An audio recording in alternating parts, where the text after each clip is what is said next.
আসসালামু আলাইকুম গাইস, তোমরা যে যেখানে আছো আশা করি ভালো আছো। আলহামদুলিল্লাহ আমিও তোমাদের দয়া ভালো আছি।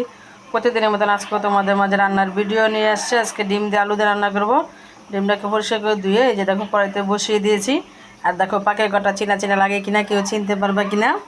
আমি কিন্তু ঢাকা থাকি, কেউ মনে হয় না চিনতে পারবে, কমেন্ট করে বলতে পারবে, তাই বলে দিচ্ছি। আমি আসছি ঢাকা, তোমার গাড়ি যে বলতা গাউসিয়া আমার নিজের বাড়ি আছে। এখানে আসছি বৃহস্পতিবার বেড়াইতে। তোমাদেরকে সব ভিডিও দিতে পারিনি এখনও, বাড়ির দিব ইনশাল্লাহ। সাথে থেকো, দেখো আমার বাড়ির ভিডিও। ডিম সেদ্ধ হয়ে গেছে, এখন সুন্দর করে এটাকে ছিলে নিব। ডিমগুলা দেখো, ডিমগুলা ছিলে নিয়েছি। ডিম ভাজার জন্য ফ্রাই প্যান বসিয়ে দিয়েছি, পরিমাণ মতন তেল দিয়ে দিয়েছি।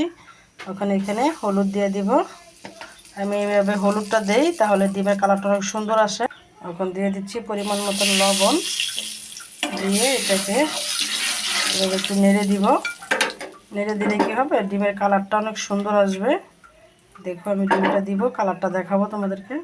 তো ডিমগুলো দিয়ে দিয়েছি, ডিমগুলো ভাজা হয়ে গেছে। দেখো কালারটা কত সুন্দর হয়েছে। ডিমের সাথে যদি হলুদটা মেখে দিতাম তাহলে কালারটা এত সুন্দর আসতো না। সবসময় ডিম ভাজলে আমি তেলের ভিতরে একটু হলুদ দিয়ে লবণ দিয়ে ডিমটা দিই, তাহলে কালারটা অনেক সুন্দর আসে। এখন ডিমগুলোকে উঠিয়ে নিব। এই তো ডিমগুলোকে উঠিয়ে নিয়েছি। দিয়ে দিচ্ছি আলুগুলোকে সুন্দর করে ভেজে নিব। আলুগুলো দেখো ভাজা হয়ে গেছে, এখন নামিয়ে নিব।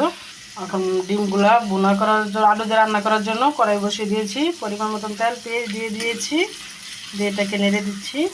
পেঁয়াজটা ভাজা হয়ে গেছে। এখন এখানে আদা রসুনের পেস্ট আর পানি একসাথে দিয়ে দিচ্ছি। 1 চামচ হলুদ, 1.5 চামচ মরিচ, পরিমাণ মতন লবণ দিয়ে দিচ্ছি। মশলা কষানো হয়ে গেছে, এখন দিয়ে দেবো আলু ভাজা, আর এই যে একটা টমেটো দিয়ে দিচ্ছি সাথে।